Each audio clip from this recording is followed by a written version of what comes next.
महाराज ने सूत जी महाराज से पहला प्रश्न किया है कि गुरु जी प्राणी मात्र का कल्याण कैसे होगा इस कलयुग में, ये इनका पहला प्रश्न है। प्राणी मात्र का कल्याण कैसे। दूसरा प्रश्न है कि संसार में शास्त्र बहुत हैं, लोगों की आयु बहुत छोटी है, तो सारे शास्त्रों का अध्ययन करना संभव नहीं है, इसलिए समस्त शास्त्रों का सार क्या है, ये इनका दूसरा प्रश्न है। इनका तीसरा प्रश्न है यदि भगवान सर्वशक्तिमान हैं, सब सर्वउर्वासी हैं, कण कण में हैं, तो भगवान अवतार क्यों लेते हैं भैया। भाई जो व्यापक परमात्मा है वो किसी एक माँ का लाल कैसे बनना अपने आप को स्वीकार किया, अपने आप को किसी एक माँ का लाल क्यों बनाया, ये इनका तीसरा प्रश्न है। जो सर्व उर्वासी परमात्मा है वो किसी एक माँ का बेटा क्यों बनता है, ये इनका है तीसरा प्रश्न। चौथा प्रश्न इनका है कि यदि भगवान ने अवतार लिए हैं तो किन किन रूपों में और कहां कहां कितने अवतार लिए हैं, ये प्रश्न इनका चौथा है। पांचवा प्रश्न है इनका कि गुरुजी इस मानव जीवन का लक्ष्य क्या है, क्योंकि कथा तो हम लोग सुन रहे हैं, लक्ष्य बना करके आए हैं, पर इस कथा से हमें लाभ क्या होगा, ये मानव जीवन का लक्ष्य क्या है। भाई हर स्थान का हर जगह एक अपना लक्ष्य होता है, हर व्यक्ति का अपना लक्ष्य होता है। जैसे हम लोग अभी स्टेशन पर चले जाएं तो स्टेशन पर जाकर के टिकट बाबू से कहें हमें टिकट दे दो भैया, तो टिकट बाबू यही पूछेंगे कहां जाने का विचार आपने बनाया है, कहां जाओगे, कहां का टिकट दें। और कहीं हमने कह दिया आपको जहां का मन करे वहीं का टिकट दे दो, हमने तो यात्रा का विचार केवल बनाया है, आपको जहां का मन करे वहीं का टिकट दे दो। तो भाई टिकट बाबू भी क्या सोचेंगे, कैसा आदमी आया है जीवन में पहली बार कह रहा है जहां का मन करे वहीं का टिकट दे दो। तो फिर से पूछेंगे कहीं ना कहीं का तो मन बनाया होगा, काशी जाओगे, बनारस जाओगे, अयोध्या जाओगे, मथुरा जाओगे, वृंदावन जाओगे, गंगा सागर जाओगे, हरिद्वार जाओगे, कहां जाओगे कुछ तो बताओ। और कहीं हमने दोबारा कह दिया महाराज जहां का मन करे वहीं का टिकट दे दो, हम तो केवल यात्रा करने निकले हैं, हमें खुद नहीं पता कहां जाना है, हमारा कोई लक्ष्य नहीं है। हाँ तो फिर भैया टिकट बाबू भी सीधे आगरा वाला टिकट पकड़ाएंगे, जाओ इलाज कराओ, जब बुद्धि ठिकाने आ जाए तब आना, फिर से टिकट देंगे। तो वैसे दिशा विहीन लक्ष्य विहीन जीवन का कोई महत्व नहीं होता। इस मानव जीवन का लक्ष्य क्या है, ये इनका पांचवा प्रश्न है। छठा और अंतिम प्रश्न इनका ये है कि गुरुजी जिस धर्म की रक्षा के लिए भगवान अवतार लेकर आते हैं, वही भगवान श्री हरि जब अपनी लीला संवरण कर लेते हैं, स्वधाम चले जाते हैं, तो उस समय धर्म किसकी शरण में जाता है, धर्मा कम शरणम गता, ये धर्म किसकी शरण में जाता है। यही प्यारे से 6 प्रश्नों को किया है श्री सौनक जी ने सूत जी से। इन्हीं प्रश्नों के प्रति उत्तर में संपूर्ण भागवत कथा श्री सूत जी ने सौनक जी को सुनाई। अब 5 प्रश्न किए तब श्री सौनक जी ने कहा रुको भैया, भागवत के जो पंचदेव हैं इनका स्मरण कर लें।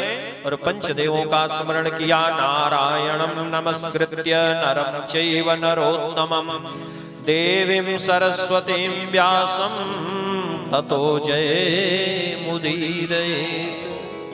भगवान नरों में श्रेष्ठ अति श्रेष्ठ भगवान बद्रीनाथ में जो निवास करते हैं नर और नारायण, नर नारायण सरिस सुभ्राता, इनका स्मरण किया।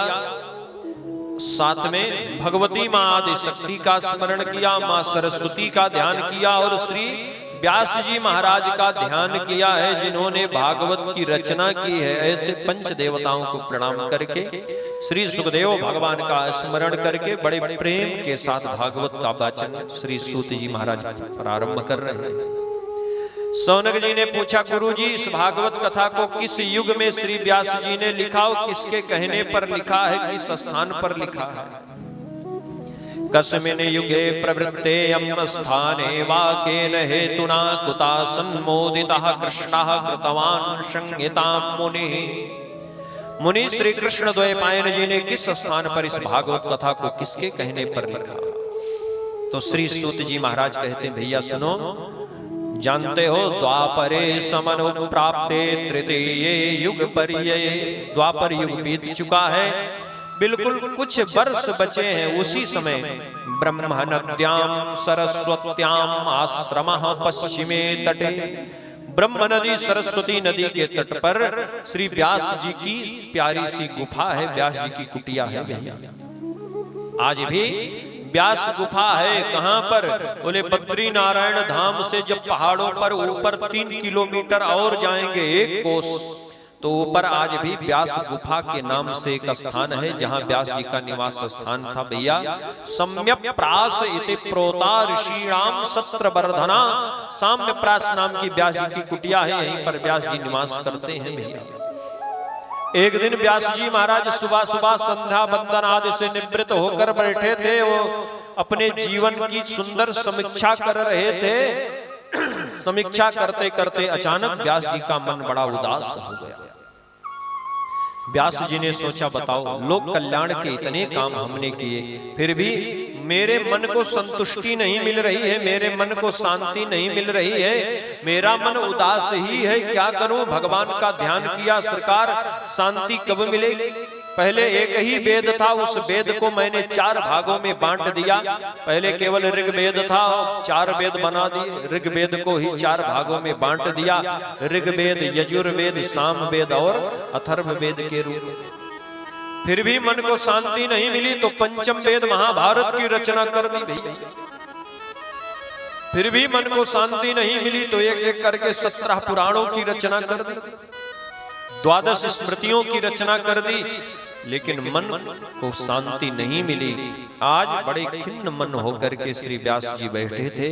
उसी समय व्यास जी के कानों में बहुत प्यारा सा शब्द नारायण नारायण का सुनाई पड़ा। व्यास जी ने देखा तो देवर्षि नारद का आगमन आश्रम में हुआ है। व्यास जी महाराज ने नारद जी का स्वागत किया। पूजयामास विधिवद नारदम सुर पूजितम। देवताओं के द्वारा पूजित श्री व्यास जी महाराज ने नारद जी का पूजन किया, पद्य अर्घ देकर बैठाया। जैसे ही नारद बाबा बैठे तो नारद जी ने प्रश्न कर दिया व्यास जी से, व्यास जी धर्म कर्म सब ठीक ठाक चल रहा है भैया, आप बड़े उदास हो, क्या बात है? अब व्यास जी ने कुछ बोला नहीं भैया। नारद बाबा ने क्या पूछा? धर्म कर्म सब ठीक ठाक चल रहा है, ऐसा क्यों?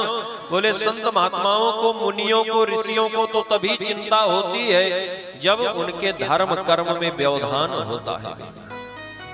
मानस का वो बहुत प्यारा सा प्रसंग है जो हम लोग सुनते हैं श्री विश्वामित्र जी महाराज का।